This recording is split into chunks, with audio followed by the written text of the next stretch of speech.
So this was from a couple weeks ago, but just wanted to talk about, there's some groups looking at tax policy stuff. There was a comment about getting housing for the homeless and running a bill for this and that and the other thing. So the big fight coming at the end of the session is going to be the budget. And the issue coming down, so the legislature they've got a few decent criminal justice reform bills they're going through. Obviously, they're signing horrible anti-trans legislation, horrible anti-abortion stuff. That all is driving through at record speed.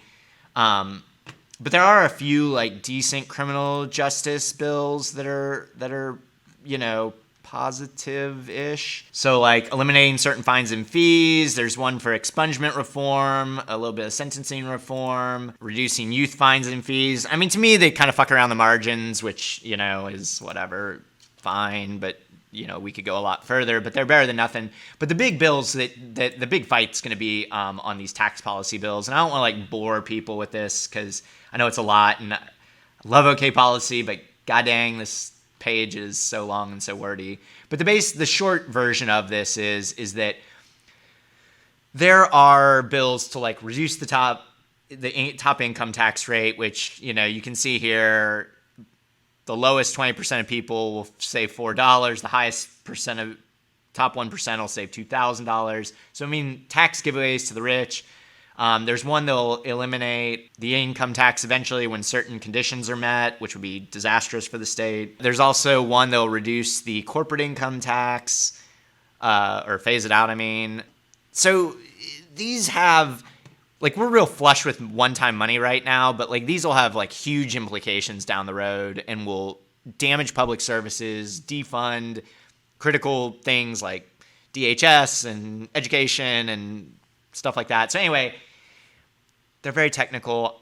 I will try to shoot some fun video on this perhaps next week. But anyway, it's stuff that people should be aware about. It's what the legislature is probably going to be really prioritizing. They're going to use the culture war stuff to get everyone mad and, create issues out of nothing. But the real, like, hemming and hawing in the background is going to be around these big tax cuts for rich people. And it's just fucked up. Like, we got problems they could pour money into, like people were mentioning in the chat, like fixing roads and bridges, investing in mental health, investing in affordable housing. Like they could do that and keep the tax rates exactly where they are, but they're not. They're going to fucking cut taxes for corporations and the ultra wealthy, and it's gross, it's bad, and we shouldn't do it. So that's my spiel on that. See, everyone's eyes glazed over. Y'all are out.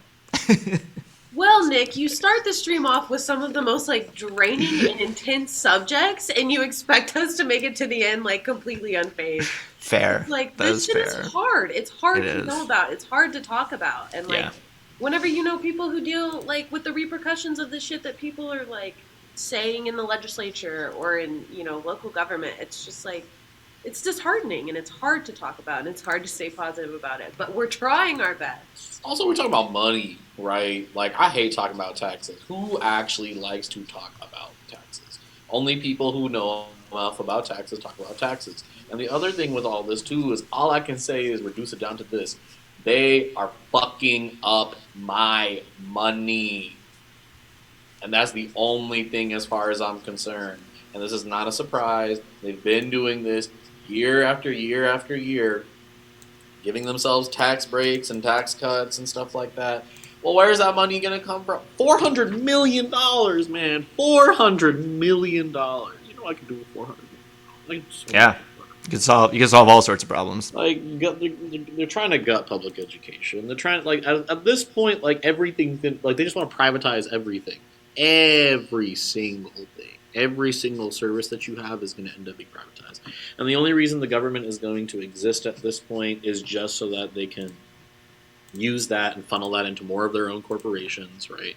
All that tax money that they use to go to a very mediocre electric car company, which, like, don't get me wrong, as much as I absolutely want to have the jobs and stuff like that there, apparently they were, like, super in the negative.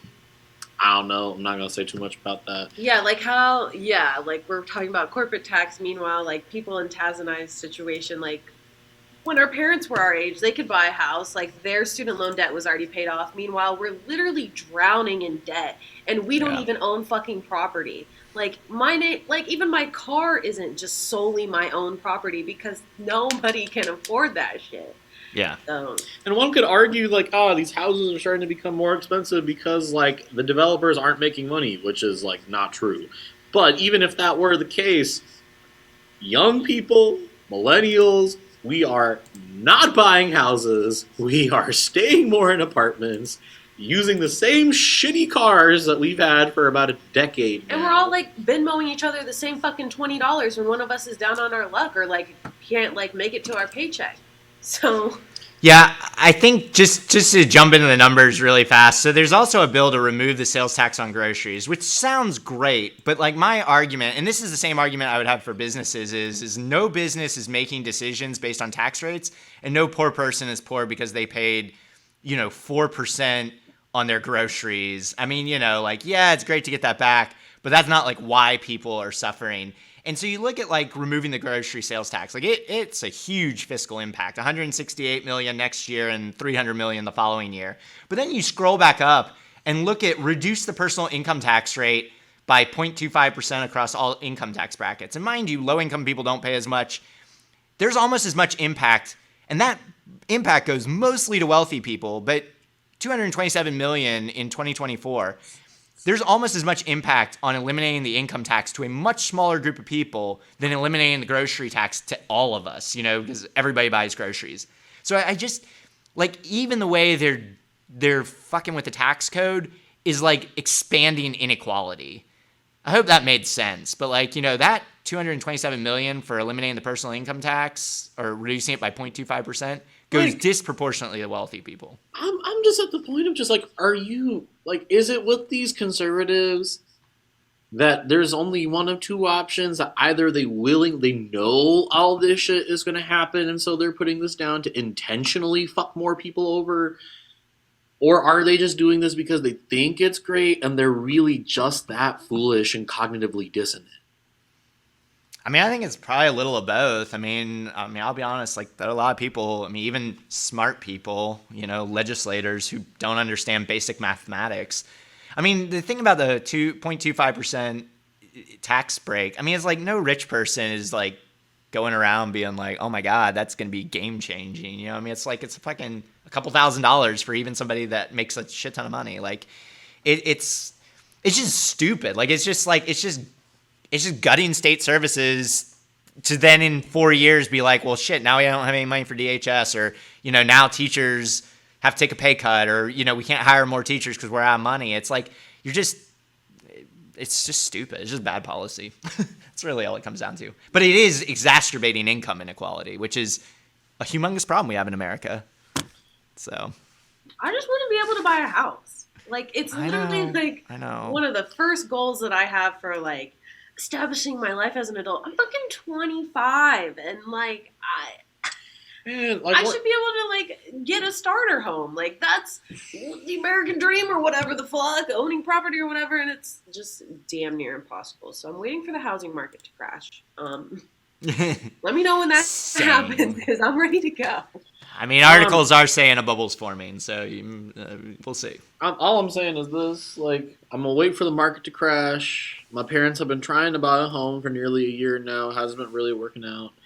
It is probably not going to have my own home until, like, I'm in my 30s or 40s at this point. Yeah. The way shit is looking like right now, it's just... And that should scare you. No, I need a garden. I need to live in a place that's not a fucking duplex where I have to be, like, constantly aware of, like, the people who live on the other side. Like, shared space is chill when you're, like, anywhere from 19 to 23, but, like, the older I get, the more I'm like, I want to be left the fuck alone. Like, I want to go in my backyard and not worry about some random dog running up on me. You know what I mean? Yeah. Like, I deserve to have that peace of mind. Like, I don't have it anywhere else, so why can't I have a goddamn home? So, like, maybe one of our values should be that everybody should have a home. That was the quintessential American dream for super long. And unfortunately, like, being in a home or having a home. It's just insane that we have to feel, that we are made to feel absolutely ridiculous that, like, we can't afford that shit. It's just. Yeah. We'll stop talking about the housing market and get back to what. No. I mean, we should do like a whole show on it because I do real estate like in my other life, and I mean it's fucked. Like I will be the first person to tell you that like no aspect of it makes sense in the current. Like it only works for like if you have like net assets of like $250,000 and above. Like then you can kind of like do the American dream of home ownership and whatever you want to choose. But if you're below that, like. If you have $250,000 to qualify for the fucking American dream, I don't fucking want it. Like, yeah, no, I agreed, and that just applies to such a small percentage of the population. I mean, it's just not. It's not. So if any of y'all know of any free houses, let me know. I'm on my way. I'll do squatters' rights. I'll just move in, get some mail to me, and then go through the whole process. Ba ba boom boom.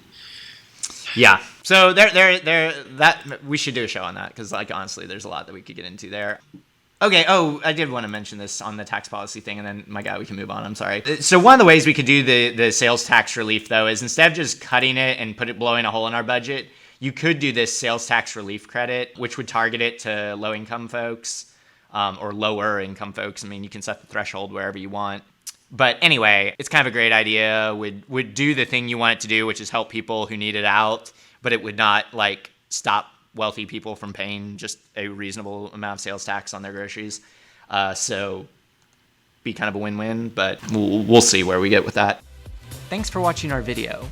Please give it a like and hit that subscribe button for more content. If you want to engage with us, follow us on Facebook, Twitter, Twitch, and Instagram.